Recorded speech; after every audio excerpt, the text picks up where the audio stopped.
Aí tomaram. Vou começar, tomaram também, gente. Boa noite para quem está em casa, boa noite para quem está aqui no estúdio, brincadeira, na sala. E vamos lá, olha só, como eu já havia anunciado semana passada, eu fiz uma graça aqui no final, falei que não é, que essa semana o tema seria o que já existiu no Brasil, pessoal, né, e não existe mais. O pessoal perguntou escravidão, império, né, o que vai ser aí? Falei, é emprego, né? Hoje nós vamos falar de população e trabalho no Brasil. Aqui é, ó, a carteira de trabalho. Eu brinquei de desemprego semana passada, sexta-feira eu perdi um dos meus 3 empregos aí. Fui mandado embora no emprego, né? Falei, olha a boca, né? Vai zoar aí que tá desemprego e tal. É verdade, eu nunca tinha sido demitido, foi a primeira vez, é bem chato, viu, gente? Que bosta, enfim. Aí o pessoal fala, não, precisa trazer aqui, vem aqui, tem uma reunião. Aí eles falam assim, né? É muito legal o jeito que, né, se demite uma pessoa. Fala, nós não vamos contar com você para 2021. Eu falei, peraí, deixa eu entender, isso significa o quê, né? De uma maneira assim, né? Bonita de falar, né? Você tá na rua, eu não vou contar com você. Eu falei, eu vou ter um ano de férias, sabático, vou viajar o mundo, né? Bacana, o que eu faço, né? 2022 tá ok, né? Só... Mas como eu brinquei, gente, está cada vez mais difícil achar emprego no Brasil, cada vez mais complicado. As exigências são incríveis, né? Por exemplo, essa aqui, uma exigência aqui quase desumana, olha só. Uma propaganda de emprego aqui no Facebook, olha só. Então tá aqui, ó. Procura alguém para trabalhar na açaí mania. Pode ser homem, pode ser mulher, tratar por mensagem, salário e horário.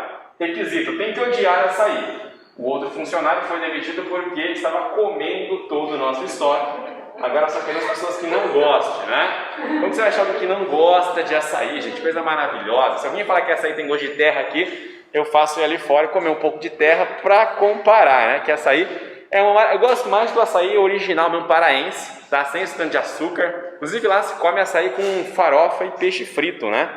É muito gostoso. Em Belém eu comi bastante açaí do original. De lá eu não gostei. Não, eu gosto mais do de lá, já acostumei com aquela farofinha de tapioca, né, branquinha assim, que é uma delícia, né?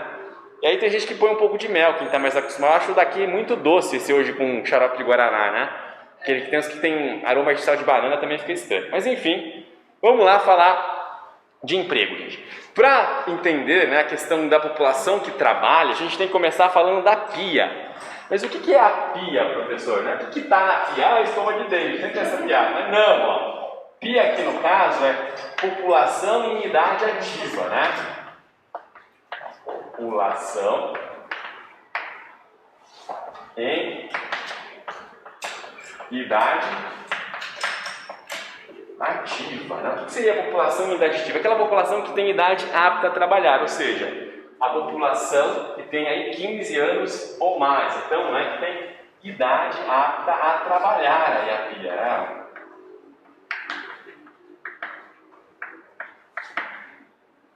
Ela vai poder o quê, né?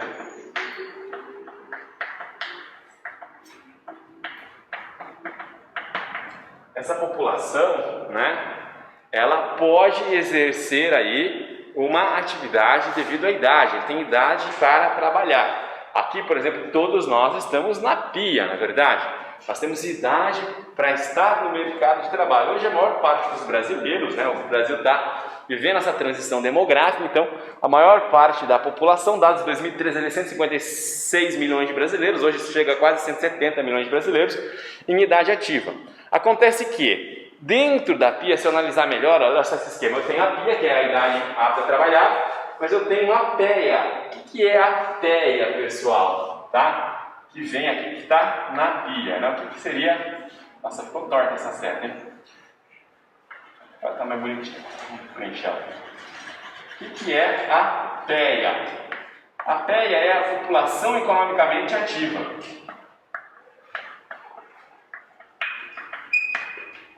Que é a população que o quê? Trabalha ou está procurando emprego, tá?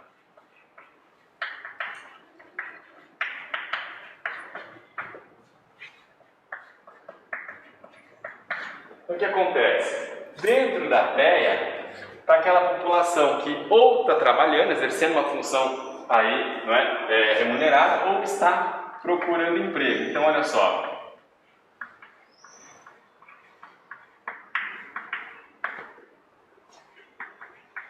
Aqui.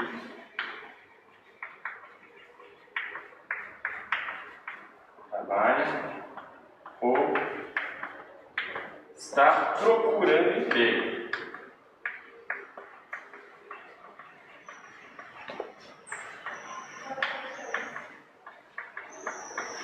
Então o que acontece? Por exemplo, ó, tem alguns exemplos que são importantes para entender esse conceito. Então, você está trabalhando, tá? Você faz parte, você está na PIA, assim que você tem idade, você está na PEA, porque você está exercendo uma atividade remunerada. Ah, professor, não estou trabalhando, mas eu estou aí buscando na internet, entregando currículo e tal. Também faz parte da PEA. Ah, professor, eu já desisti de procurar emprego. Tem um nome isso, né? Não está mais. Se você está desempregado, mas não está mais procurando, você sai do desemprego e entra no desalento, tá? Então você não é considerado mais PEA, você é o quê? PNEA, população não economicamente ativa. Ou, por exemplo, professor, agora esse ano conversei com minha família, né? Eles vão me dar um certo apoio financeiro no que eu precisar e eu estou só estudando, estou só focado nos estudos. Você não está na PEA, você está na população não economicamente ativa. Ah, professor, eu exerço atividades em casa, né? Cuidando da minha família, de filhos, né? Cuidando da casa, tal, uma atividade não remunerada, né? Pouco valorizada no Brasil, mas muito importante no âmbito das famílias aí, mas também não vai ser considerado PEA, vai ser considerado população não economicamente ativa. Então eu tenho além da PEA, né? Eu vou ter aqui a chamada população não economicamente ativa, tá?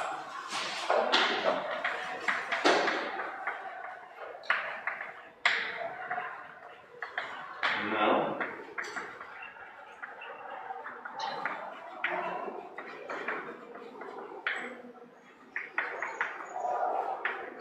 Então aqui vai entrar, né? Quem não trabalha, quem não está procurando emprego, tá certo? E dentro da PEA, a gente vai ver aí ainda mais, aqui nós temos aí outras questões. Então vamos lá, primeiro falar da PEA, que é a população economicamente ativa, conceito elaborado para designar a população que está inserida no mercado de trabalho ou que está procurando se inserir em alguma atividade remunerada, né? No Brasil vai estar dentro aí a PIA, né, que é entre 15 e 65 anos, e hoje o Brasil vive o quê? O que a gente chama de bônus demográfico, tá? O que é o bônus demográfico, pessoal?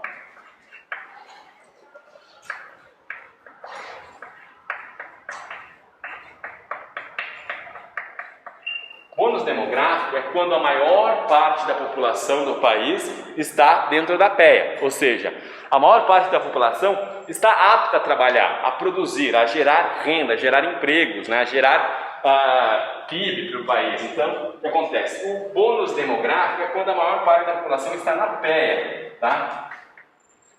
Vamos lá.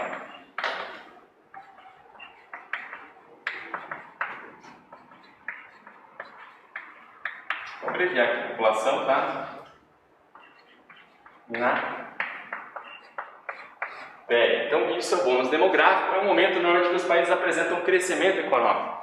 O Brasil, há muitas críticas que ele não aproveitou, tá, a PEA aí para ter esse crescimento realmente, para se desenvolver de fato. Então, ficou mais ou menos assim para a gente entender. Ó, isso aqui é bem legal. Eu tenho a população toda do país, né? Aqui, toda a população, contando de crianças a idosos, velhinhos, a população total. Mas o que acontece? Uma parte dessa população vai ser o quê? A população em idade economicamente ativa, ou a população em idade ativa, que é a PIA. Eu tenho também a população o quê? População em idade economicamente inativa. Quem está aqui? Crianças e idosos, tá? Pessoas que não estão em idade para trabalhar. Então, eles estão compondo aqui. Você vê que tudo vai ser... E aí, dentro da PIA, né, dentro da população em idade ativa, eu tenho o quê? Eu tenho a população economicamente ativa, a PEA, e a população não economicamente ativa, a PNEA. Então, aqui está quem trabalha ou está procurando emprego, e aqui está quem não trabalha e também não está procurando emprego. Seja pela situação do desalento, porque a gente sabe que hoje o Brasil enfrenta uma grande crise de empregos, não é? Muito difícil, muita gente perdendo emprego. A situação já vinha ruim, a pandemia ainda piorou. E a gente sabe que outro recorde está sendo batido no Brasil, que é o maior número de pessoas no chamado desalento, que é quando a pessoa desiste de procurar emprego. Até porque, gente, tenho certeza que às vezes por experiência própria ou de algum familiar, a gente sabe que procurar emprego é oneroso, sai caro, custa dinheiro. Às vezes você não tem uma fonte de renda e tem que pegar o ônibus, não é? Aí você tem que gastar dinheiro imprimindo currículo. Caso você, né, se desloque para um lugar muito longe da sua casa, que ou não vai gastar para voltar, você tem que gastar com alimentação na rua. Então procurar, bater perna todo dia atrás de emprego é oneroso. Muitas vezes a pessoa realmente ela desiste. né? Ela reduz o seu custo um pouco aí, mas desiste, entra então para o desalento, que também bate recorde ali. E dentro da população economicamente ativa, então, tem os ocupados, que é quem realmente está empregado, exercendo a atividade remunerada, e os desocupados, que é o desemprego. A gente vai falar bastante de desemprego ainda na aula, vai ver que o desemprego ele é caracterizado por ser uma ociosidade involuntária do trabalhador. Afinal, ele não está desempregado porque ele quer, está desempregado por situações de mercado, de momento, não é? Ele está desempregado ali não por vontade própria. Enfim, e como dá, pessoal, a divisão, não é, dos trabalhadores na economia? Como que funciona essa divisão? A gente divide por setores, né? Então, vamos lá. Isso aqui é geografiazinha básica aí, não é? Já começa ali, quando entra lá no Fundamental 2, já vai analisar os setores da economia. Quais são os setores da economia? Vamos lá. Setor primário, agricultura, não é? E o extrativismo. Setores ali se consideram setores primários. No Brasil, né, a gente tem na pauta de exportações uma importância do setor primário, né? A gente vive hoje nas exportações brasileiras um fenômeno chamado reprimarização, que é as commodities agrícolas e minerais tendo muita importância. Mas na questão do emprego reduziu bastante, até porque hoje o campo, não é extremamente mecanizado. Então a oferta de trabalho no setor primário tem diminuído aí nos últimos anos, né? Hoje compõe cerca de 20% da população economicamente ativa. O setor secundário é a indústria, a construção civil também é considerado setor secundário, mas atenção, pessoal, por quê? Quando eu coloco a construção civil no setor secundário, eu estou falando principalmente o quê? Daquelas grandes construtoras, Aldebrecht, né? Essas daí desse nível aí, Camargo Correia, ou aquelas que são, né, que a gente chama que são grandes construtoras de prédios residenciais, como a MRV, que faz aí esse tipo de ação, ela entra aqui no setor secundário. Além do setor de geração de energia, hidrelétricas, tudo está considerado também indústria e setor secundário. Também é um setor que perde empregos, né? No Brasil, diminui muito, tem diminuído muito a participação da indústria na população economicamente ativa nos últimos anos. Primeiro ponto, por quê? Vamos lá. Robotização, mecanização, então o uso de máquinas, de robôs, hoje a inteligência artificial. E além de tudo, uma outra coisa que tem um impacto grande nisso é a terceirização. A terceirização tem um impacto na redução dos trabalhadores da indústria. Eu vou dar um exemplo por quê. Um minuto só tomar uma água que está seca a minha garganta de giz aqui.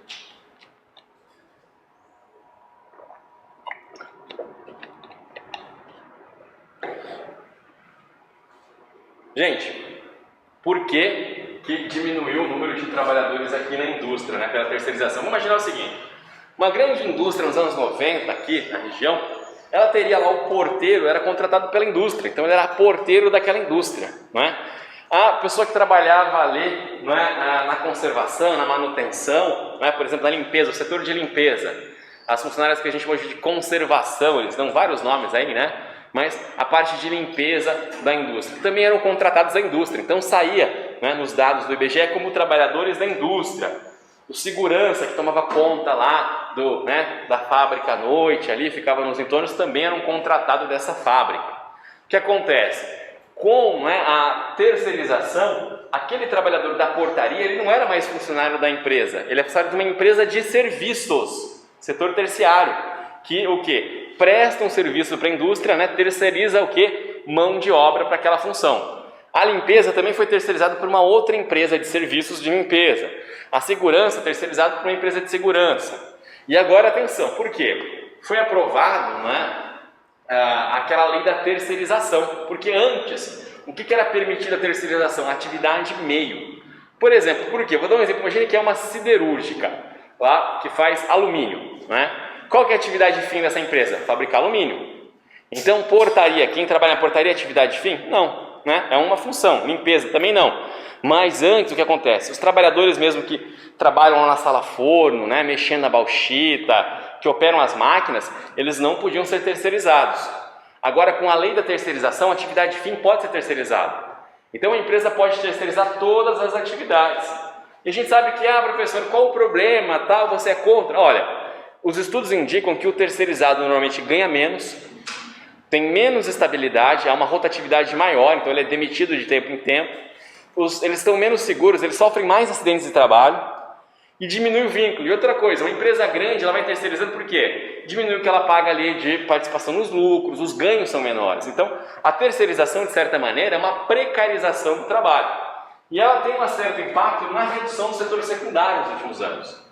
E o que acontece? Quem que mais emprega no Brasil? Acredito que aqui a gente também chegaria nesse ponto, né? É o setor terciário, é comércio e prestação de serviços. Então, por exemplo, professor, advogado, dentista, né, que presta serviço, ou o pessoal que trabalha no comércio, vendedor, caixa, atendente, né, estoquista. Essas profissões, tenho certeza que na família de vocês, a maior parte das pessoas, ou até as experiências que vocês tiveram aí ao longo da vida de trabalhos, creio que a maioria foi no setor terciário. Foi ou no comércio ou algo ligado à prestação de serviços. E é realmente aqui que está o quê? A maior parte. Então isso aqui vamos encontrar, mas é bem equilibrado aqui o setor primário e secundário, tá? Cerca de 20% para cá, e quase 60% da mão de obra no Brasil hoje está no setor terciário, tá? Foi ali para o setor terciário, né? A gente sabe que o Brasil fez essa inversão aí sem alcançar um padrão de vida muito elevado, porque é o natural dos países. A maior parte dos países envolvidos, se olhar, por exemplo, América do Norte, Europa, a maior parte da peia está onde? No setor terciário, no comércio e serviços. Até porque, até pouco tempo atrás, era um setor que sofria menos com a mecanização, sofria menos, né, com essa substituição do trabalhador por tecnologia. Hoje já começou bastante, né? Hoje isso já tem mudado. Por exemplo, aqui em Itapevi parece que não sei se tem, eu nunca vi nos mercados que eu frequentei aqui, mas, por exemplo, em algumas cidades, e São Roque, onde eu moro, já está um pouco assim, os mercados já tem aquele caixa de autoatendimento. E eles vão aumentando isso. Então você vai lá, você vê que é mais rápido. Por quê? Porque tem aquele pessoal, né, mais velho que tem uma certa resistência, né? Então não vai tanto ali, você já vai um caixa que normalmente vai e você vai gostando, e as pessoas vão aprendendo, eles vão colocando mais, é lógico, né? Você diminui um funcionário ali, já começa a ter então. O e-commerce cresce bastante também, tem um impacto, né, no setor terciário. E a gente percebe isso com o quê? O desemprego vai crescer, né? Porque você cada vez menos precisa da mão de obra humana. E aí dentro da empregabilidade, dos empregos, é importante destacar, eu faço isso aqui, a pequena e microempresa, gente. A pequena e microempresa, ela aí vai ser 99% das empresas do país. A maior parte das empresas não são empresas grandes, né? Por exemplo, sei lá, Volkswagen, Chevrolet, Coca-Cola, Atacadão, Walmart, Carrefour, não. São pequenos mercados de bairro, padarias, não é? Papelarias. A maior parte das empresas, eles têm aí, por exemplo, a maior parte dos empregos formais, 52% dos empregos formais vem de pequenas e microempresas, não é? 40% da massa salarial vem de pequenas e microempresas, 25% do PIB, né? 70% das novas vagas de emprego que são geradas são em micro e pequenas empresas. Elas são muito importantes e são elas as que menos recebem isenção fiscal, né? As que têm maior burocracia, as que têm uma série de dificuldades para se sustentar e para permanecer aberta, né? As pequenas empresas, elas são muito importantes aí para a economia do país, as pequenas e microempresas. E aí a gente vai falar um pouquinho sobre o que é emprego, né? O emprego formal. O que caracteriza, pessoal, o chamado emprego formal? Eu chamo o emprego formal do emprego com carteira de salário, né? Carteira de trabalho, perdão, assinada, e a garantia das leis trabalhistas. E olha, tem caído no Brasil, inclusive, propostas para flexibilizar isso, como a carteira de trabalho verde e amarela, entre outras propostas que estão em trâmite aí, que buscam o quê? Retirar aí direitos dos trabalhadores. Por quê, gente? O emprego formal, ele tem a garantia da chamada CLT. A pessoa vai, você prefere ser CLT, né? Ou prestador, ou fazer uma meia ali, a diferença. Bem, CLT, pessoal, significa Consolidação das Leis de Trabalho, né? É a CLT. Você estava tirando foto da imagem anterior? Eu cortei? Já deu? Perdão, senão eu volto. Ó, a Consolidação das Leis de Trabalho. Ela é uma lei que foi aprovada lá pelo governo Getúlio Vargas em 1943. O que está na CLT? É um instrumento que vai regulamentar as relações de trabalho. A CLT garante, por exemplo, pessoal, a questão da carteira de trabalho, a jornada, né, férias, a proteção ao trabalho da mulher, que isso foi muito atacado recentemente, inclusive permitindo mulheres grávidas trabalharem em ambientes insalubres, não é? Também a questão dos contratos, a medicina do trabalho. Hoje pela manhã eu fiz o exame demissional, você tem que ir lá ver se você não ficou surdo, cego, sofreu alguma coisa. Mas também essa medicina do trabalho, te contar, o médico nem olha, né? Só te dá um negócio para você preencher ali, você vai, ele vê se está vivo, né? Só põe seu coração tá batendo, mede sua pressão. Agora que o Covid ainda encosta menos ainda possível em você, né? Fica lá de longe e tá bem. Aqui no Brasil é o seguinte, você não está morto, você está apto a trabalhar, né? Assim, o trabalhador, quando o trabalhador está apto, se ele consegue levantar da cama, ele pode trabalhar. Até achei bom que a Covid mudou um pouco isso, essa questão que as pessoas iam trabalhar gripada, eu ficava louco, assim, aquela gripe e resfriadão, aquele lencinho que vai deixando os papéis sujos do lado ali, né? Espirrando e tal. Quem sabe mude um pouco isso. Mas está ali, ó, além da fiscalização do trabalho, a justiça do trabalho, que também sofreu bastante recentemente, né, com a reforma trabalhista ali, a justiça do trabalho perdeu bastante, né, força. E aí o que acontece? A própria reforma trabalhista do governo Temer já precarizou bastante coisa. Olha só, eu nunca sou maniqueísta. Tiveram algumas coisas que eram necessárias. Por quê? Por exemplo, não havia regulamentação quanto ao home office no Brasil. E já vinha crescendo. Por quê? Porque não existia, né? Algumas coisas assim, a lei tem que se atualizar. Uma das coisas que falavam na época da reforma trabalhista é o seguinte: mas a CLT é muito antiga, né? A CLT de 43 não era uma verdade absoluta. Por quê? 80% da CLT já havia sido atualizada, modificada, mas algumas brechas ainda existiam, como por exemplo o home office. Mas também a gente teve, por exemplo, a regulamentação do trabalho intermitente, aquele trabalho que você trabalha horas picadas, né? Você não tem uma jornada certa e ganha pelas essas horas. Isso possibilitou, por exemplo, alguns trabalhadores ganharem menos de um salário mínimo trabalhando. Foi também uma precarização ali. Outra questão são a questão dos acordos coletivos que passam a valer como lei. Só que aquela ideia, né? Por exemplo, eu vou negociar com o meu patrão, tem o mesmo poder que ele? Então acontece o seguinte: o seu patrão e o sindicato, eles podem, o sindicato que muitas vezes é um sindicato pelego, um sindicato patronista, né? Ele pode acertar várias situações ruins para o trabalhador e isso passa a ter valor de lei. Ou seja, a empresa pode te contratar não tendo todas as garantias legais que a CLT te protegeria. Então também é um ponto aí que muitas vezes trouxe perdas, né? Autorizou a questão das dispensas coletivas, tentaram aí o fim de greve. Uma das coisas que também teve um impacto forte foi o fim da obrigatoriedade do imposto sindical. O imposto sindical, como ele era cobrado? Você pagava a quantia equivalente a um dia seu de trabalho no ano para o sindicato. Tá? Era isso, era um dia de trabalho para o sindicato. Isso hoje não é mais obrigado. As empresas, inclusive, incentivam os funcionários a assinarem a não contribuição sindical. Eu faço questão, eu continuo pagando esse valor, um dia de trabalho para o sindicato, porque eu já precisei, já trabalhei numa empresa que atrasava salários, que forneceu para a gente cesta básica com alimentos vencidos dentro. Então, achei que assim, o Simpro, né, que era o Sindicato de Professores de Escola Particular, nesse momento ele foi bem aí atuante, né, nesse sentido. Tá? A jornada de trabalho livre flexível também foi uma das questões, e a possibilidade de dividir as férias em até 3 períodos, né?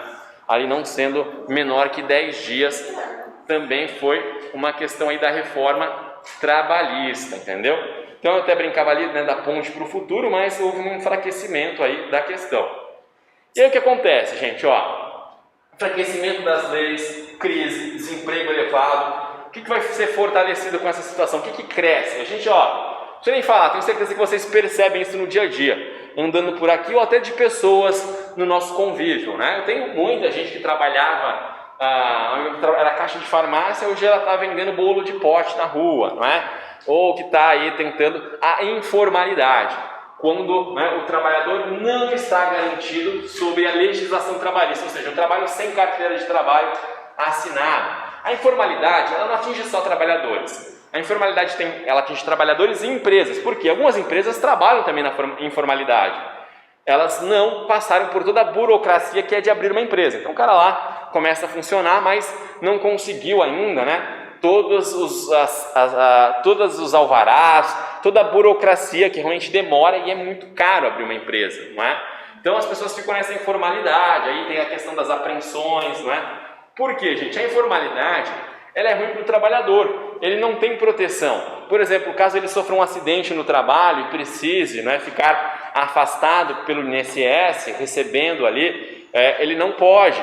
Ou, né, a garantia de seguro-desemprego, caso não possa trabalhar, E é ruim para o governo também, para a economia, que não tem arrecadação sobre aquele trabalho, que não tem arrecadação de impostos. Por isso que você tem que criar mecanismos, e alguns surgiram interessantes, como as MEIs, né, microempreendedor individual, que possibilitou alguns autônomos a se formalizarem, a garantirem aí uma certa proteção. Facilitou também, porque as pessoas conseguem, a partir da formalização, receber por cartão. Não é que hoje quase ninguém usa dinheiro, muito difícil você trabalhar sem receber por cartão, por exemplo. Então, é uma das questões, mas sempre que o país está por um momento como o nosso agora, a informalidade cresce. E é muito difícil porque esses trabalhadores não são contabilizados na população economicamente ativa. Eles não eram nem conhecidos. É só lembrar que durante o início lá da pandemia, quando saiu o auxílio emergencial, o ministro da Economia, o Paulo Guedes, ficou surpreso e chamou essa população de os invisíveis. Lembra dos invisíveis?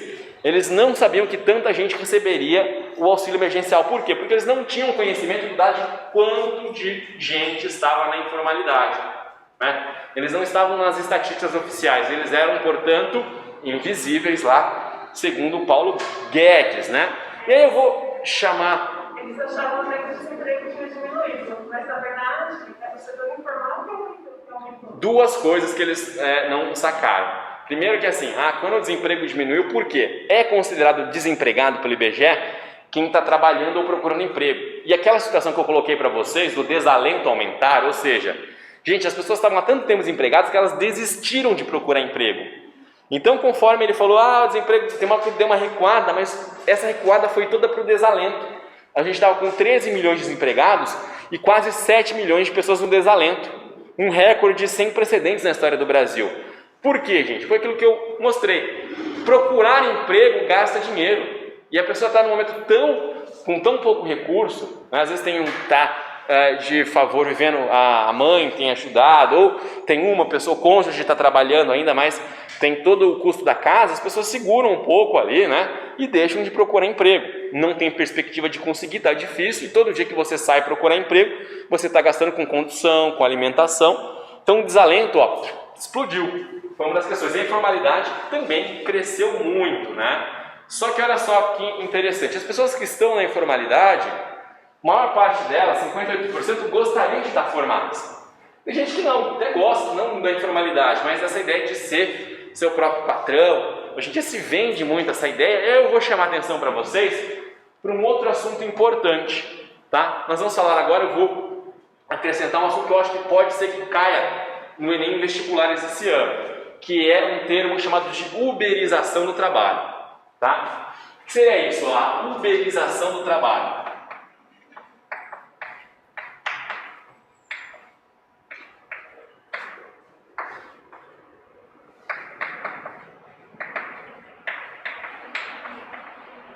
Uberização do trabalho, o nome a gente já vê aqui, né, uma referência à empresa Uber, está muito ligado a esses trabalhos hoje por aplicativos, esses trabalhos por demanda, just in time, que na verdade eles vendem uma ideia do que, você vai ser seu próprio patrão, faça seu próprio horário, venha trabalhar com a gente, mas eles aprimoram o que? A exploração desse trabalhador, que para conseguir algum ganho tem que trabalhar jornadas exaustivas. Gente, a pessoa que trabalha hoje de motorista de aplicativo trabalha em média 12 horas por dia, tá?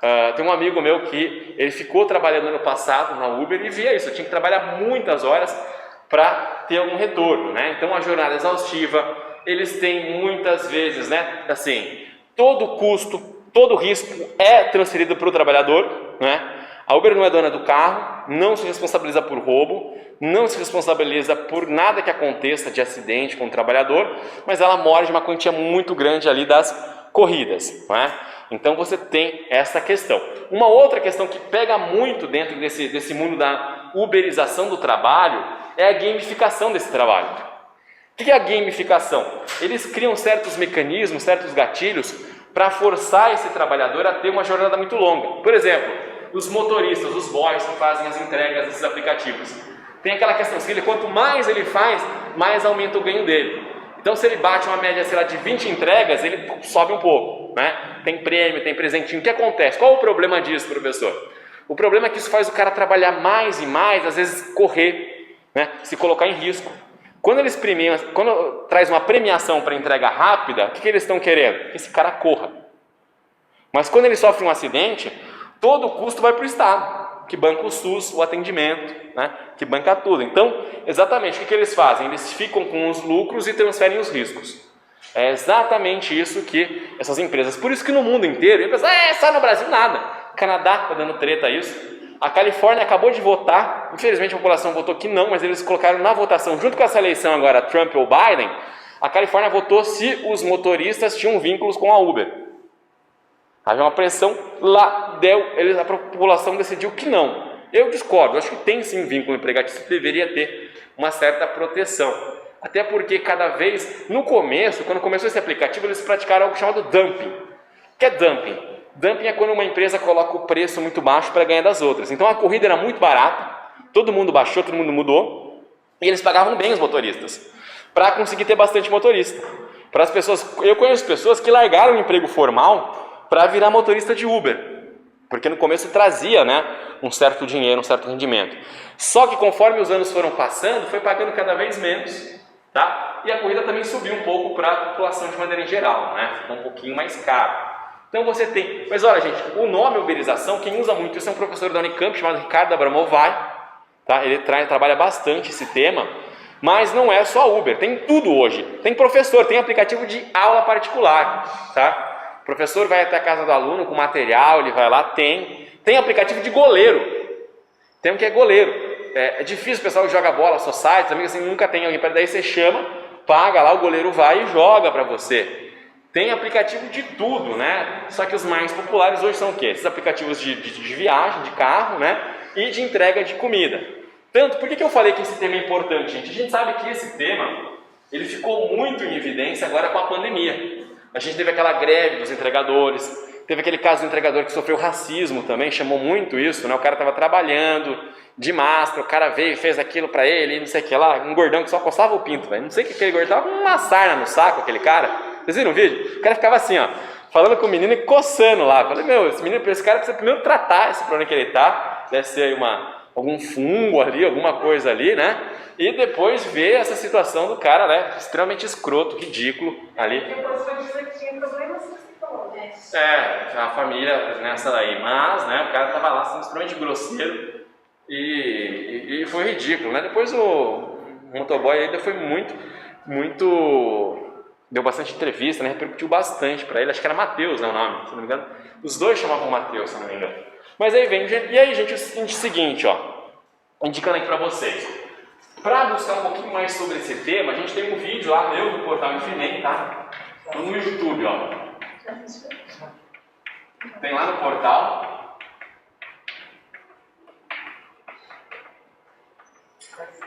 E tem um outro vídeo, um documentário, que chama Gig. Gig.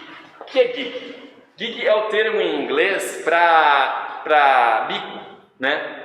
Bico, esse trabalho que a gente faz ali. Eu já fiz muito bico na vida, né? Bico de garçom, bico de balconista, bico de recreação, né? Uma época de faculdade, todo final de semana que podia eu dava um bico aí para conseguir, né? Uns 50 contos, 100 contos aí a diária. Naquela época ainda era 50 o bico de garçom. E acho que eram uns 80 de recreação no hotel. E o hotel era bom que ainda enchia a pança lá no cafezão da manhã. Nossa senhora! Comia como se não tivesse amanhã. Mas enfim, gente. O outro chama Gig de uberização do trabalho.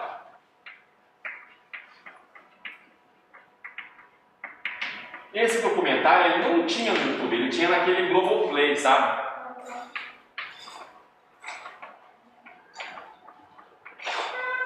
Qualquer coisa aí, vocês pegam o CPF de alguém emprestado, faz aqueles cadastros de uma semana, né?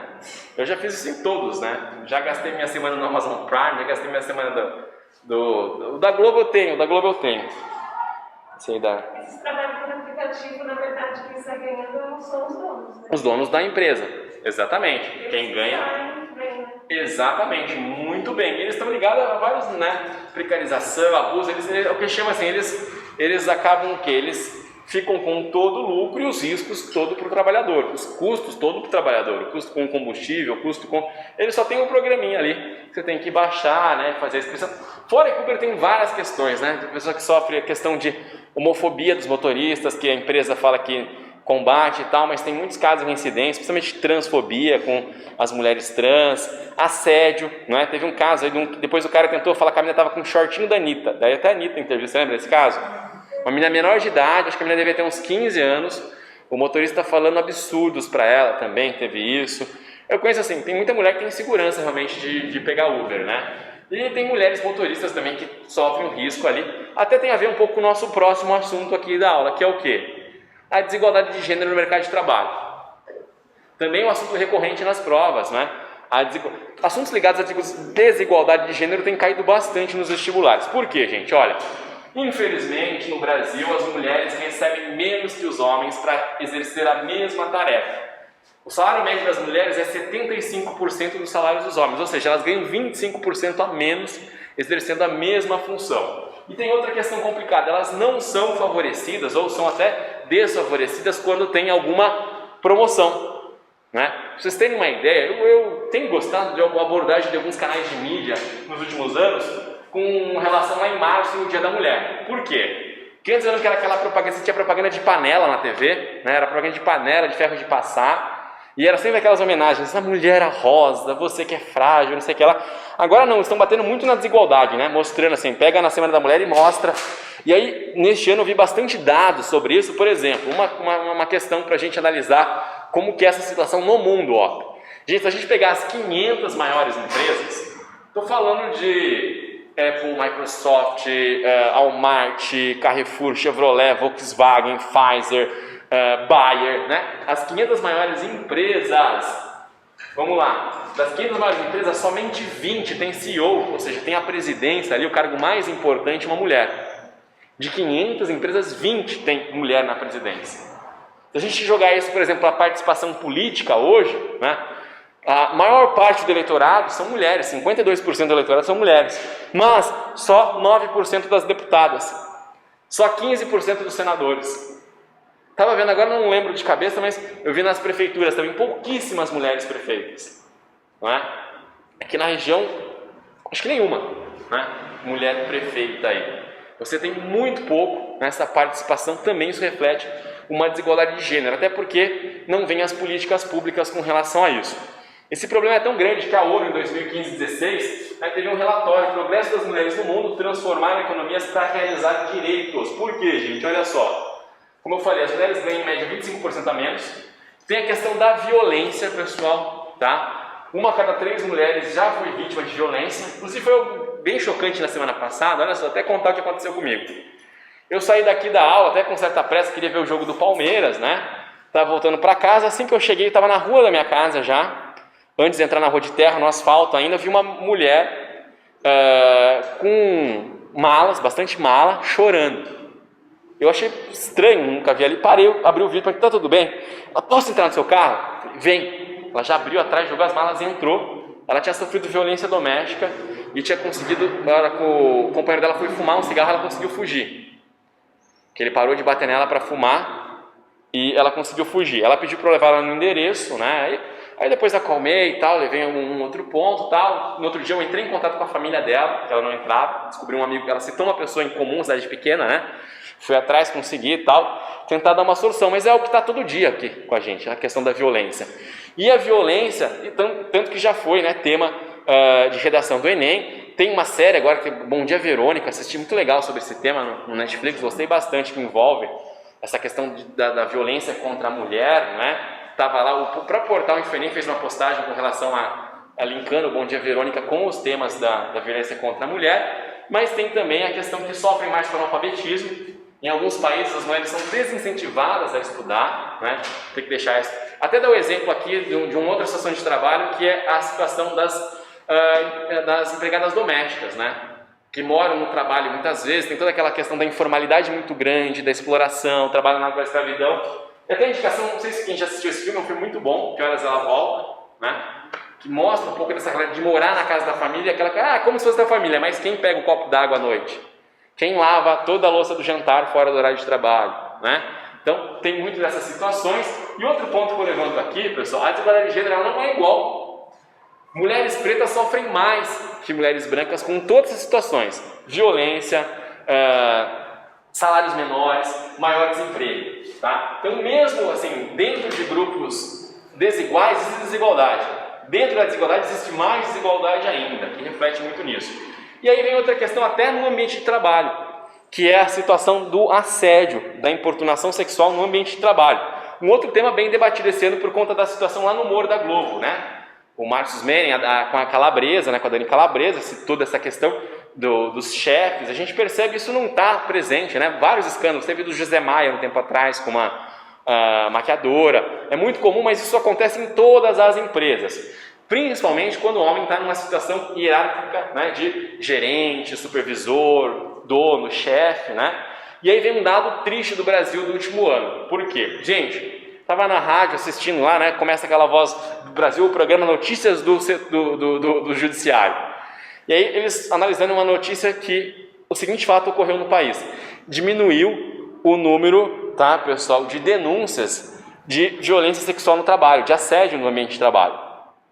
E aí você fala, nossa, que positivo, né? Que legal, está bom. Não, pessoal, por quê? Como o desemprego está em alta, as mulheres não estão denunciando com medo de perder o emprego.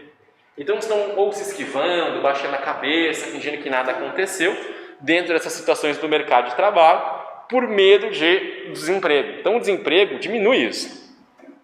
Sobre isso, meu pai estava falando semana, meu pai trabalha em carreteiro. Ele para nas filas de pegar nota e tudo mais. E ele falou que o papo dentro lá na parte que ele está assinando a nota, mais de administração. Estavam os caras batendo papo porque agora na pandemia, acho que, se não me engano, chega de 20% das mulheres que tinham na empresa foram demitidas.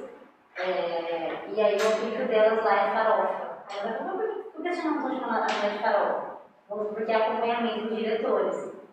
E aí elas foram demitidas porque muitas delas se negaram a sair com diretores da empresa, então alcançaram um nível mais baixo e demitiram elas porque elas não aceitaram para poder subir de cargo. Eles estavam falando, não quis fazer tudo subir de cargo, foi embora mesmo, tem que ir mesmo. Eu já presenciei situações desagradáveis com mulheres no ambiente de trabalho. Isso aconteceu comigo. No segundo emprego. Não é muito difícil uma mulher que não tenha passado por isso no ambiente de trabalho, seja por um colega, supervisor, patrão, né? Só que assim, eu tive demissão, eu não fiquei. Muita gente assim, até assim, você pede demissão, você abre mão dos direitos. Eu nem esperei ele me mandar embora. Eu simplesmente saí, não suportava mais olhar pra cara. É um fato muito comum, gente, isso infelizmente, né? A gente vê que diminui as denúncias porque vai se normalizando. Por exemplo, dentro daquele meio artístico, parece que assim, a gente sempre normalizou essa ideia de teste de sofá, né? De coisas que eram faladas. A gente vê agora o que? As mulheres, essa geração não aceitando. Denunciar alguém que é produtor, como teve nos Estados Unidos, né? Com o movimento Me Too, ou agora no Brasil também, isso é algo recente. Antigamente as pessoas sabiam e eram perseguidas, eram afastadas do trabalho quando se negavam. Exatamente, esse é um ponto. Outro ponto é assim, pensar por que acontece isso? Por que será que as mulheres, por que vocês acham que as mulheres ganham menos? Qual é o motivo central disso, né? Qual é a justificativa para não contratar mulheres? Perfeito, sua colocação está excelente. Eu indico até mais um vídeo muito bom. Ele infelizmente está no Netflix também, daquela série que eu já falei algumas vezes aqui, Explicando. Tem um episódio do Explicando que fala da diferença salarial entre homens e mulheres. E aí ele chega à conclusão que o que faz a mulher ganhar menos, né, da mulher ganhar 25% a menos, é que ela engravida. Porque eles pegam no topo da hierarquia, assim, as mulheres que optam em não ter filhos, chega um momento da carreira que ela está ganhando o quê? 96% do trabalho do salário masculino, ou seja, ela ganha só 4% a menos, quando ela opta em não ter filhos. E aí tem tudo isso, por exemplo, gente, acontece, vocês já viram, ou já chegaram a vocês procurando emprego, anúncio de emprego que fala assim, mulher, principalmente destinados a mulher, não ter filhos. Ou que não tenha filho pequeno. Tem muito anúncio de emprego para mulher, vaga de emprego para mulher que pede para não ter filho. Eu nunca vi na minha vida um emprego para vaga para homem que falava para não ter filho. Nunca vi. Procura homem e tal, sem filhos. Nunca vi. Agora emprego de mulher, isso dá contra qualquer legislação trabalhista. Isso não pode, tá? Mesma coisa que eles colocam boa aparência, né? Outro absurdo que existe aqui no Brasil, né? A gente sabe o que significa boa aparência para essas pessoas, né? Mas enfim, essa questão dos filhos é muito comum a gente encontrar esse tipo de imposição. As empresas colocam na internet, colocam ali, não é? Que querem sem filhos. Então, a questão de ter filhos pega bastante. Nesse próprio Explicando que eu citei para vocês, tem uma história bem engraçada, que é contada pela Hillary Clinton. Ela conta o seguinte, num período atrás, quando era comum cartas ao jornal, tinha um cara que respondia sobre emprego. E aí chegou uma pergunta que era, nos Estados Unidos é muito comum as pessoas abreviarem o primeiro nome e colocarem o sobrenome, né? Então estava lá um S. Smith. chegou lá e perguntava se ele devia colocar fotos da família na mesa de trabalho. Aí a resposta do cara foi assim, ó, se você for homem, sim, coloca. Porque vai mostrar que você é um provedor, que você tem um lar, que você tem uma responsabilidade. Se você for mulher, não coloca, porque vai falar que você é frágil, que você está com a cabeça nas crianças, que você não está concentrada no trabalho. Então, tem toda essa questão, né? Um caso também que traz muito, eu chamo assim, gente, o que acaba, né, jogando o tema para o vestibular? Como esse tema foi na sociedade brasileira esse ano.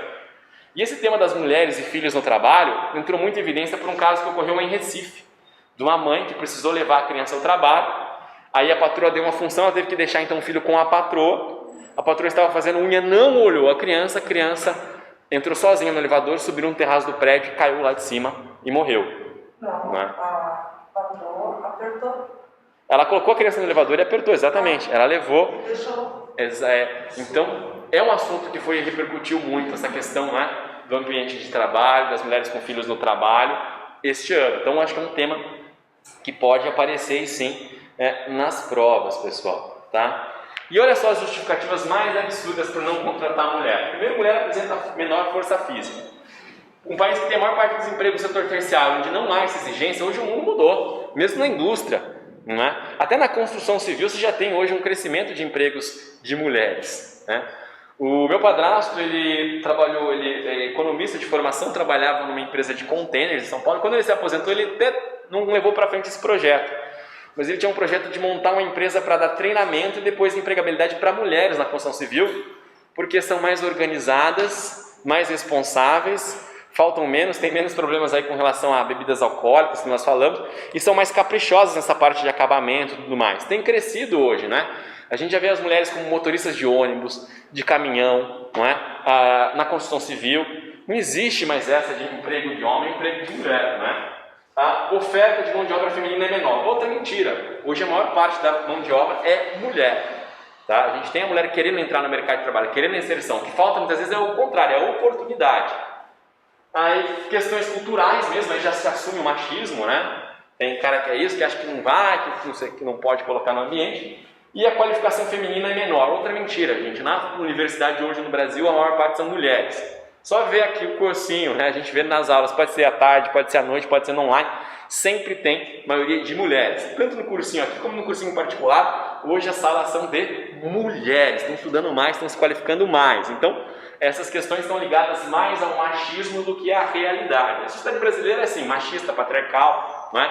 Bastante aí nessa questão. É só ver, por exemplo, né, como que uma pedalada fiscal derrubou uma presidente mulher, e o tanto de crimes de responsabilidade não derruba um homem, né? Precisa de muito mais para você ter ali um impeachment, por exemplo, do atual presidente. É uma disparidade. Até a perseguição da mídia, eu percebia muito isso, e até a oposição, muitas vezes, com a Dilma, era extremamente misógina, né? Saía do campo político e entrava no campo de costumes. Isso é muito comum, né? Qualquer ofensa à mulher, ela vai para o campo de costumes. A gente, por exemplo, né, vai atingir a honra, é puta, é biscate, são esse tipo de xingamentos. E quando vai xingar o homem, xinga a mulher também, que ou ele é filho da puta ou ele é corno, né? Sempre quem está nunca é direcionado a ele, são os dois principais. Então, isso reflete muito a sociedade brasileira, né? Ou ele é mulher, sim. Pois é, uma outra questão também, né? Exatamente, aferia isso, né? Ou colocar coragem como questão. Você não é homem de fazer isso? Você não é macho de pular ali? Eu vejo isso assim, até um tempo atrás, cortar essas coisas, cortar vários termos machistas do meu vocabulário foi sendo necessário. Falar, entregou tudo, você abriu as pernas, né? Quando você cede, né? É extremamente machista esse termo, né? Tá ligado aí a questão de ceder sexualmente. Tem muitos, ou falava exatamente, desafiar um outro amigo, você não é homem, né? Exatamente isso. Então a gente ligava coragem, né, ao gênero masculino, ligava várias questões, ligava fragilidade ao gênero feminino, né? Fraqueza ao gênero feminino. Isso estava impregnado no vocabulário, inclusive, bem lembrado aí. Outro assunto, pessoal, que também está muito em evidência hoje, é o trabalho análogo à escravidão, tá? E quanto custa um escravo, gente? Um escravo, impressionante que hoje, um trabalhador hoje é mais barato que um escravo na antiguidade. Tem um vídeo do canal Meteoro, que eu acho que é Quanto Custa um Escravo, que mostra exatamente isso, né? Então hoje a gente tem, parece que não, gente, parece um absurdo falar isso, mas a gente tem bilhões de pessoas no mundo como escravas, ainda hoje. escravos modernos, escravos contemporâneos, no que a gente chama de trabalho análogo à escravidão. Bem, no Brasil isso está previsto aí no artigo 149 do Código Penal Brasileiro, que define trabalho análogo à escravidão como o quê?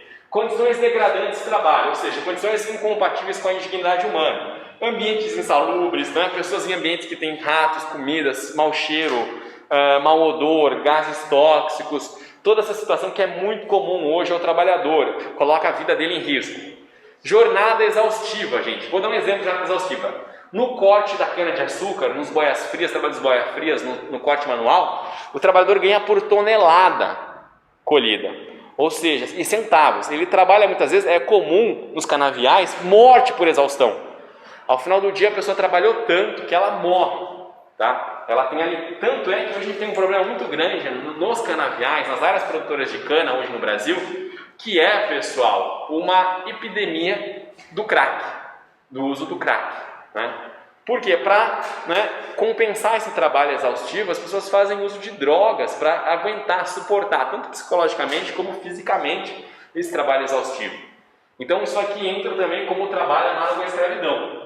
E aí o trabalho forçado, o trabalho sobre ameaça, o trabalho sob imposição, ou servidão por dívida, que também entra ali muitas vezes. O que é a servidão por dívida, né? Eu falo isso, eu percebi isso na Bolívia, né? Quando eu viajei pela Bolívia, era comum em algumas cidades anúncios pregados nos postes de trabalho no Brasil. Como funcionam esses trabalhos? São trabalhos, os bolivianos vêm aqui muitas vezes para trabalhar nas confecções. Ali no centro de São Paulo tem muita confecção com boliviano. Só que a escravidão começa o seguinte: o empregador, o atravessador, ele dá passagem. Então o cara ganha uma passagem de ônibus, né? Lá de Santa Cruz de la Sierra até São Paulo, 4 dias de ônibus. Aí ele chega aqui com essa passagem que foi paga pelo empregador. O empregador arrumou um quartinho para ele ficar. Só que acontece, essa viagem, esse quartinho é cobrado dele, num preço super abusivo, que ele nunca consegue pagar isso. Então ele vai trabalhando e no final do mês ele está devendo mais para o chefe dele, que cobra tudo, né? Inflacionado. Então esse cara vira um escravo moderno, vira um escravo contemporâneo. No Brasil, carvoarias, no setor agrário, nas confecções com a exploração do trabalho, porque esse cara, ele acha que é o seguinte: o patrão coloca um terror, isso é ilegal aqui, você não vai poder reclamar, chamar a polícia você vai ser preso, sabe? Coloca todo esse terror na cabeça dele para não ter denúncia, tá? Mas é muito grave. Houve retrocessos também nisso. Falar houve retrocesso parece comum. O que mudou no Brasil? Bem, antes a Justiça do Trabalho podia chegar e autuar, agora ela tem que esperar a chegada da Polícia Militar, o que dá para todo o ambiente ser desmanchado. Tá? E tem uma pressão para mudar ainda a regulamentação sobre trabalho análogo à escravidão, não deixando mais rígido, mas mais brando, tá? E aqui tem um caso, pessoal, coloca aqui um caso, não vou ler tudo, mas é um caso de uma confecção que foi encontrada em São Paulo com crianças, animais, comida, tudo misturado com os panos, tá? Uma condição degradante, as crianças estavam imundas, várias situações ali ganhavam 20 centavos por peça costurada. Tá? Isso eles costuravam para Argonaut, uma marca que pertence a Pernambucanas. Mas não se engane não, Zara, M-Officer, várias marcas que vendem peças caríssimas já foram denunciadas por trabalho análogo à escravidão. Tem um vídeo do Porta dos Fundos, bem do começo, eu gosto sempre de passar em sala de aula quando eu falo desse assunto, que o vídeo está com o nome aí de São Paulo Fashion Week, a sigla, né? SF, o vídeo do Porta dos Fundos, acho que é esse aqui, Porta dos Fundos, deixa eu colocar aqui mais um. Aqui porta, né? O vídeo chama de São Paulo Fashion. Falta um pouco. São Paulo Fashion Week. Eles brincam, o Gregório do Vivo faz tipo aquelas entrevistas de São Paulo Fashion Week, o cara faz um estilista. O que vem as peças? Gente, muito lúdico, porque foi tudo feito por criança, mãos pequenas tal. Tem aquela coisa de sangue, né? Porque eles dão sangue na peça tal. Falando no final, tem um comentário de algo que aconteceu. Eles mostram um vídeo, as mulheres olhando a etiqueta. Essa etiqueta tá para fora, amiga. Tem aqui um recadinho, ó. Help, I'm slave, né? Porque já aconteceu disso. De chegarem roupas, as pessoas pegarem a roupa e ter um pedido de socorro. E a pessoa falando que é escravo, né? Na etiqueta, o cara tem um jeito de escrever ali, socorro, a gente está escravizado aqui. Porque é muito comum nesse trabalho de confecção, o trabalho análogo à escravidão. Já um outro ponto também muito ruim é o trabalho infantil. Gente, assim como o trabalho informal, ele cresce nesse momento de crise, o trabalho infantil também infelizmente cresce, né? As famílias muitas vezes em situação de extrema necessidade, de miséria extrema, tem que colocar o quê? As crianças para trabalhar, né? No Brasil isso tem aumentado muito, né? Cerca de 4,8 milhões de crianças e adolescentes trabalham no Brasil, né? Nas mais variadas funções, né? Vendendo bala no sinal, em carvoarias. A gente, quando falou aqui, lembra das paisagens vegetais do Brasil, eu falei da Mata dos Cocais, eu citei a questão das catadoras de coco-babuaçu. Muitas vezes os filhos, as crianças pequenas vão junto e estão lá quebrando o coco-babuaçu com machado. É muito comum um acidente, né? Uma criança de 3, 4 anos, né? Utilizando um machado para quebrar coco, destapar a mão, os dedinhos e tal. Então, nessa questão, as atividades criminosas, o tráfico de drogas, cada vez mais usa as crianças, né? O pessoal fala de diminuir a maioridade penal, eles vão deixar de usar uma criança de 16 e usar uma de 14, né?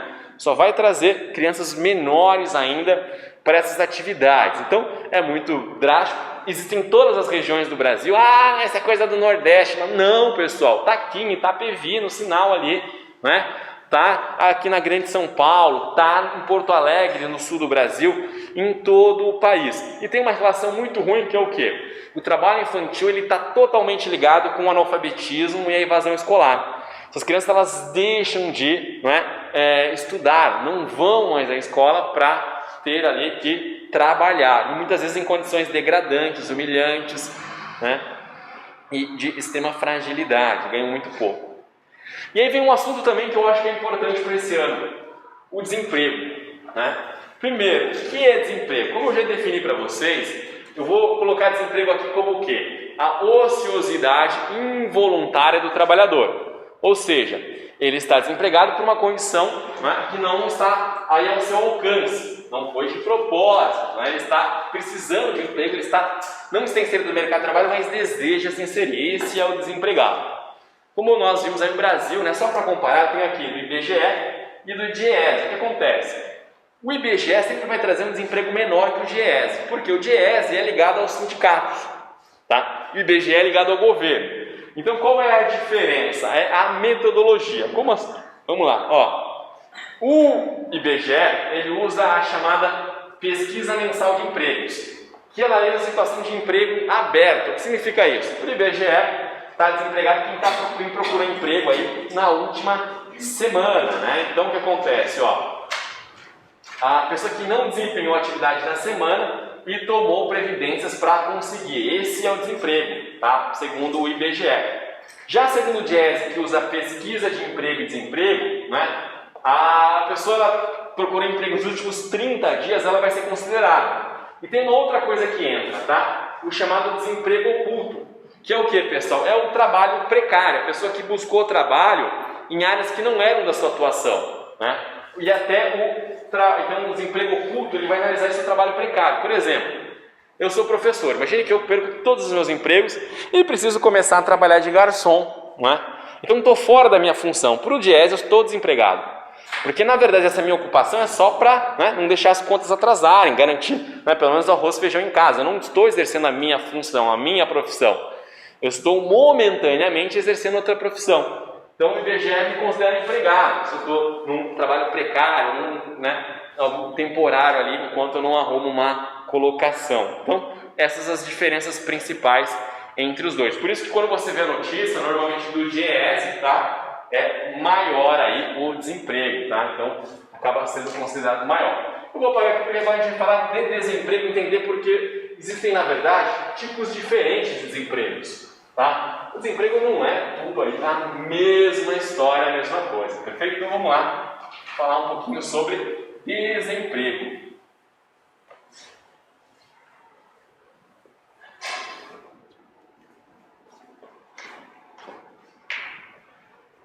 Ó, vamos lá então, galera. O que acontece? Ó, desemprego. A gente tem dois tipos de desemprego. Um deles, ó, é o desemprego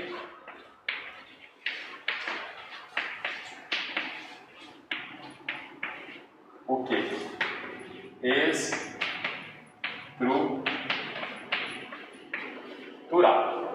Tá?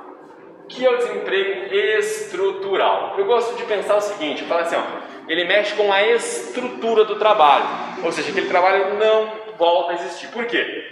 O desemprego estrutural é quando o trabalhador é substituído por máquinas, por robôs, por uma nova tecnologia. Então é um emprego que não volta. Tem vários exemplos. Ó, quando eu era pequeno, acho que a terceira profissão que eu quis ter era bancário, né? Primeira profissão que eu gostava muito, eu queria trabalhar como lixeiro, né? Chegava mal da hora, tal, pá, penduradão no caminhão, tal. Aí depois eu quis ser patinador do Carrefour, né? Ia no mercado, puta, emprego da hora, tal. Mas acho que com 6, 7 anos a gente já começa a ter noção do dinheiro, né? Ah, dinheiro, tal, já descobre que as pessoas não ganham tão bem. E aí o que eu queria ser? A gente tem noção do dinheiro, mas não tem noção da... Eu achava que assim, o caixa do mercado, o caixa do banco, ele podia no final do dia pegar todo o dinheiro que está naquele caixa e levar, né? Até na escolinha fazia assim, umas atividades, né, de caixa, assim, de dar troco, né, com dinheirinho de mentira, tal, montava uns mercadinhos e tal. Ah, eu quero trabalhar no banco, porque dá para levar todo aquele dinheiro. Mas eu lembro assim, quando eu era pequeno, eu ia no banco, né, tenho 33 anos, ia lá no banco, eu lembro que eu ia no Banespa, né, que depois virou Santander. Mas eu ia no Banespa, lá do centro, porque assim, e se olhava assim, tinha uma fileira, assim, um monte de caixa trabalhando, né, um monte de gente, aquelas filas assim. Pô, você vai no banco hoje, como que é? Tem 5 caixas, né? 3 estão vazios, sem ninguém atendendo. Aí tem 2, um que é comum e o outro que é pro idoso, né? E como tem idoso no banco? Gente do céu! Eu sei, velho não tem o que fazer em casa, vai no banco. Mas eu sei como que é, vocês estão falando por quê? Na minha família tem os velhos, e os velhos, assim, dá o 5º dia útil, o velho enche o saco para levar ele no banco, né? Nossa, minha avó, exatamente. Minha avó dá o dia que caiu a aposentadoria dela, pensando no meu avô lá, tem que levar ela no banco. E assim, tá com Covid, fala, vó, dá a sua senha pra mim, dá o cartão e a senha. Ai, fudendo!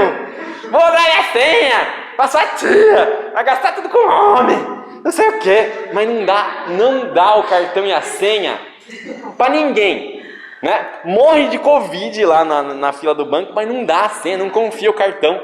É um transtorno. Agora com a pandemia, de todo... Não, exatamente, né? Aí você já pega, já começa a raiva assim, quem chegar num ônibus, tá sentado, já entra um velho às 5, você já fala, meu, o que acordou esse horário? Finge que tá dormindo, né? Deixa eu fechar, né? Aqui o velho chegou, costa assim na mochilinha, né? Você fala assim, alguém vai levantar antes de mim, né? Aí ninguém, né? Um joga pro outro, você levanta lá. Mas enfim, chega no banco, tem isso, não tem mais caixa. Por quê? Onde que a gente vai fazer nosso serviço hoje? Onde que a maior parte da população vai? No caixa eletrônico, hoje até... Aqui, né? Nem no caixa eletrônico. Você faz, o banco quer te convencer a fazer por aqui. Por quê? Bem, aqui o banco não gasta energia, não gasta internet, nada dele. Aqui é tudo seu e a taxa é a mesma taxa, né? Você paga a mesma taxa de compra, né? Aí o que acontece? Os bancos hoje, comparados aos anos 80, eles têm 1/3 do pessoal empregado. Ou seja, gerou desemprego estrutural aqui, com certeza. Por quê? As pessoas foram substituídas por caixa eletrônico. Então aqui é quando o trabalhador ele é substituído por tecnologia, tá? Tecnologia substitui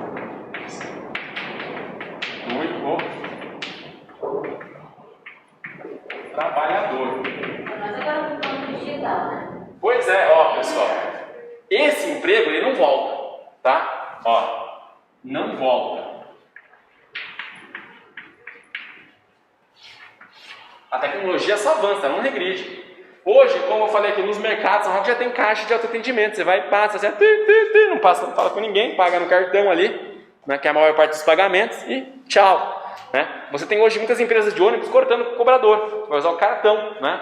Passa ali e vai diminuindo. Quer dizer, o cobrador é substituído por um leitor de cartão. No campo, as colheitadeiras, os tratores diminuem a necessidade de mão de obra. Na indústria, os robôs, a mecanização, hoje a inteligência artificial. Até um tempo atrás, qual que era o emprego substituído por máquina? O emprego físico, a força, o robôzão. Agora, pensar, o cognitivo, a inteligência artificial, por exemplo, a empresa de investimento, um computador, é muito melhor para analisar os dados da bolsa de valores e tal, e direcionar. A gente tem um computador que foi a IBM que fez, ele faz diagnóstico, e ele tem um índice de acerto melhor do que os médicos. Coloca os exames, os dados de sangue e tal, o diagnóstico, a porcentagem é maior, tá? Você tem, por exemplo, hoje, né? Tem o caso daquele livro Homo Deus, do Yuval Noah Harari, lá, é muito bom nesse sentido, né? Que ele tem várias histórias. Ele conta a história de uma empresa de investimentos em Hong Kong, que colocou como um dos seus acionistas, lá, uma das pessoas que colocou na direção, uma inteligência artificial. E eles perceberam depois de um tempo que essa inteligência artificial estava com uma característica humana. Por quê? Ela estava direcionando todos os investimentos da empresa para outras empresas que trabalham também com inteligência artificial. Ou seja, o nepotismo. né? Que é algo humano, assim, de priorizar as pessoas que são como você, né?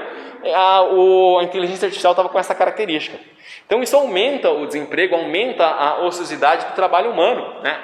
Fica sendo mais desnecessário, então você tem um crescimento do desemprego estrutural. Porém tem um outro desemprego, que é o desemprego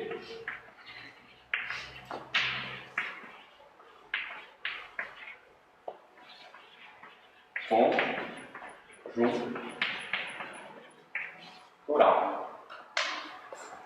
O desemprego conjuntural vem da própria palavra. O que é uma conjuntura? É um momento, né? Conjuntura é um momento. Então, o que é o desemprego conjuntural? É o desemprego causado por uma crise na economia. Então, por exemplo, um momento como esse que nós estamos vivendo, né? A economia já estava em crise, a gente já tinha um PIB, né? Bem pífio, o desemprego já estava alto, mas veio a pandemia, piorou ainda a situação. Então, o que acontece? Muitas lojas mandaram funcionários embora, empresas demitiram. O que acontece? Se a economia recuperar, se a gente tiver uma melhora, né? Esses empregos podem voltar. Aquela loja de roupa que precisou vender, precisou mandar embora 2 vendedoras, se começar a aumentar de novo, né, você ter aí um aumento de clientes, né, for aumentando o movimento, ela pode recontratar, né?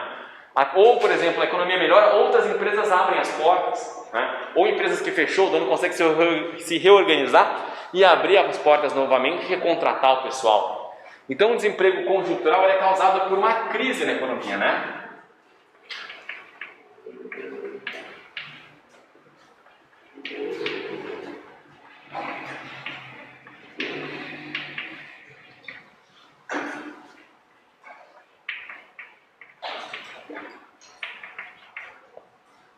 Então, olha só, ele é causado por uma crise na economia. Caso melhore, o que acontece? Pode, né, voltar. Então, você pode ter a recuperação do emprego, da função aí, em caso de retomada do crescimento do país, de retomada da economia. Esse desemprego ele pode voltar ao chamado desemprego conjuntural. A gente pode ter uma recuperação ali desse emprego. Aqui o desemprego no Brasil, um crescimento muito grande aí, não é? E aí quem tem direito? E o seguro-desemprego, né? O que seria isso? Qual que é o direito? Seguro-desemprego, né, é uma garantia que o governo dá às pessoas quando elas foram mandadas embora, se ela tem o direito. Quem tem direito? Trabalhador com registro de carteira demitido sem justa causa que tenha trabalhado por 12 meses nos últimos 8 meses. Você tem também um auxílio-desemprego, uma garantia disso para pescadores. Por quê? Os pescadores têm um período do ano que eles não podem pescar, que é a época de reprodução dos peixes. Então eles têm o chamado auxílio, que é a época de defesa, como chama esse período em que eles não podem pescar, eles têm direito a seguro-desemprego. Por exemplo, os empregados domésticos também estão inscritos na Previdência Social, também têm direito. E por exemplo, quando tem resgate de pessoas em situação de trabalho análogo à escravidão, que a gente citou lá, né? Muito comum no Brasil. Quando tem situação de trabalho análogo à escravidão, a pessoa também, quando é resgatada, ela tem direito ao seguro-desemprego. Ela estava numa situação de trabalho escravo, tá? E empregados aí na requalificação profissional também têm o direito. Aí tem um pouquinho da conta que é para receber, mas isso vamos lá agora fazer alguns exercícios aqui, pessoal. Professor, houve a mudança do tempo de trabalho para ganhar o seguro-desemprego na reforma trabalhista? Porque a anterior era de 6 meses, depois teve a alteração que foi para 12, né? Sim. Na reforma, né? Caiu também, foi uma das situações, uma das precarizações daquela reforma que a gente falou ali. Essa mudança com relação a tempo. O trabalhador tem perdido muito direito no Brasil, infelizmente. Galera, página 530, exercício, fazer só 2 hoje, 95, tá?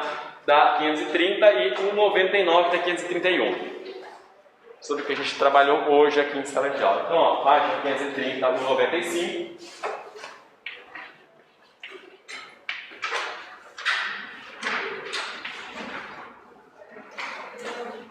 Exercício 95 e a página 531.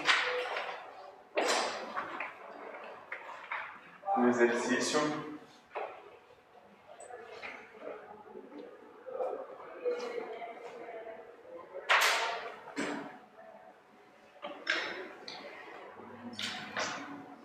Professor, Oi. você não quer ver essa sala de aula? Claro. Esqueci. Passa aí, tranquilamente.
Ela sempre vai em você, né?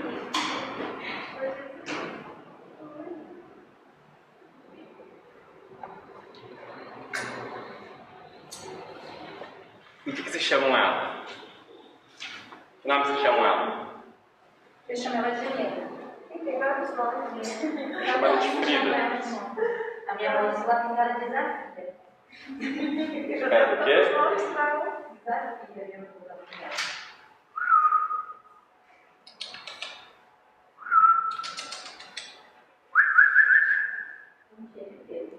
Ninguém. Quando ela tá aqui, só dá atenção pra ela. Que isso, ó. Ela procura, teve 2 dias que ela não veio, ela voltou na sala todo dia, foi cheirando para ver se você estava na sala. Quando ela vai embora, ela vai até a comigo. Né? E onde que ela tinha que estar, que tinha alguma coisa para comer, ela É verdade.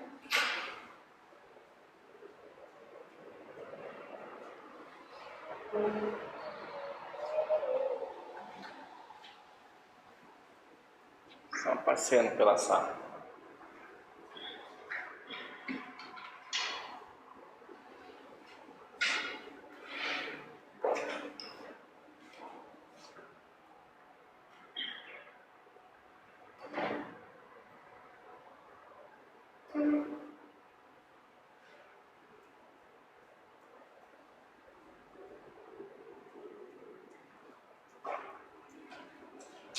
Agora eu peguei, ó. Ô Chuchu, tá rolando o slide. Tá lendo ali, conferindo.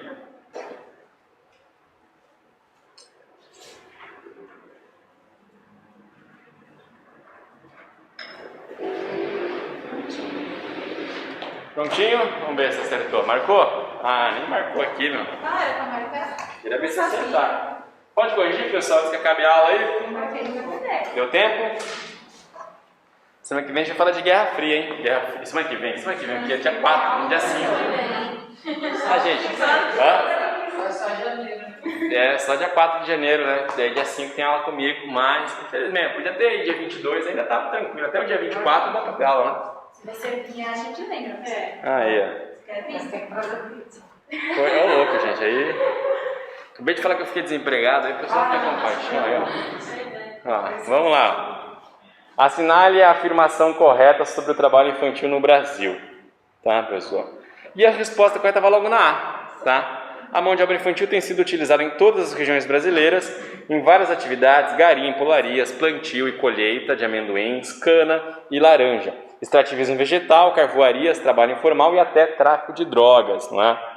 O AB falava que a estatística do trabalho infantil deve ser analisada com cuidado, porque menores de 14 anos aparecem em diversos setores da economia. Na verdade, não são trabalhadores contratados, sim, menor aprendiz dá para a população maior de 14 anos, já não tem sentido aí esta. A C falava que, exceto o Nordeste, as demais regiões brasileiras não se consegue apontar nenhuma mercadoria que no decorrer do processo produtivo traga a marca de mão de obra menor de 14 anos. Na verdade, não. Muitos produtos, a gente até, confecções, roupas que você pode pagar caro numa grife e está lá com trabalho escravo, trabalho infantil, não é? Aqui a AD falava que estudos sobre a territorialização do trabalho infantil indicam uma concentração dessas atividades apenas nas áreas rurais do Centro-Oeste e Nordeste. A gente também sabe que não aqui, em grandes centros urbanos, São Paulo, Itapevi, Porto Alegre, no Brasil inteiro, uma situação complicada de trabalho infantil.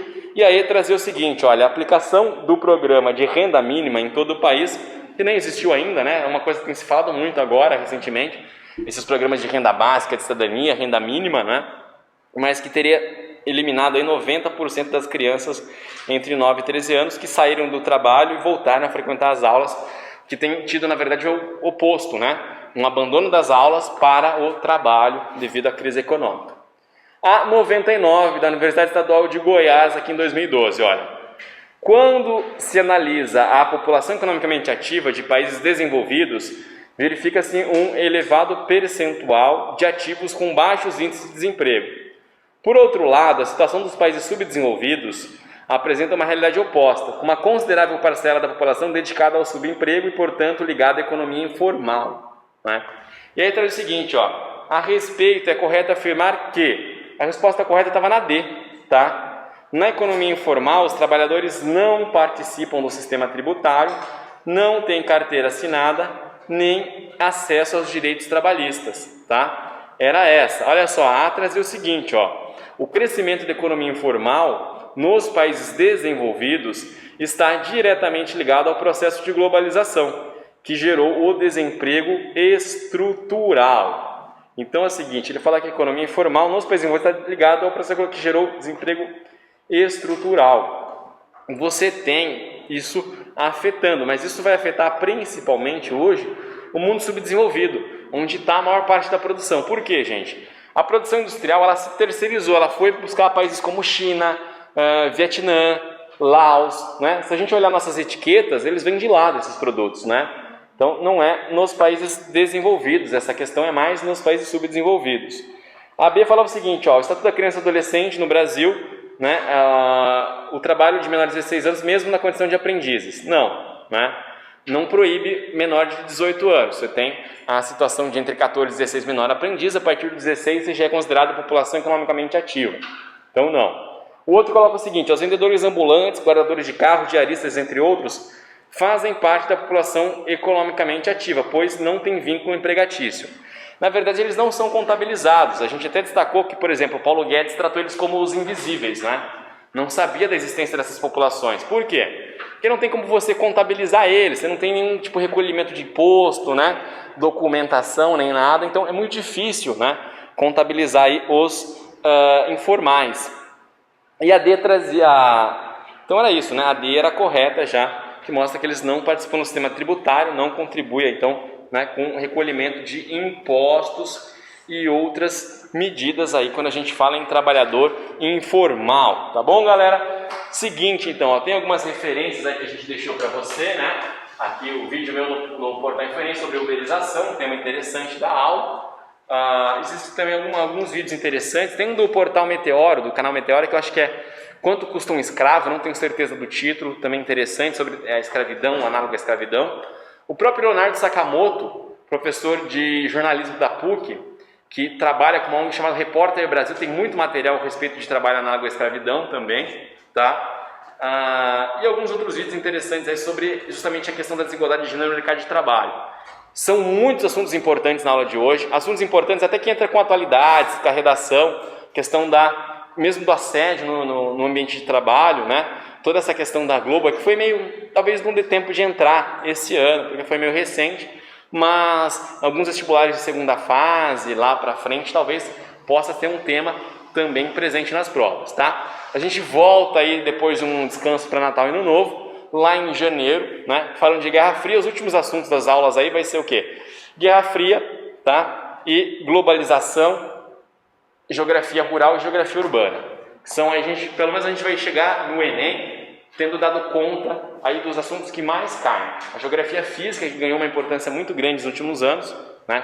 O Enem tem deixado de abordar questões mais polêmicas e ido para uma geografia mais física descritiva, mas também assuntos importantes que estão presentes na prova, como meio ambiente, né? Demografia, desemprego, trabalho, uberização, tudo de hoje, mas Guerra Fria e também ali questões relacionadas a meio urbano e meio rural, tá joia?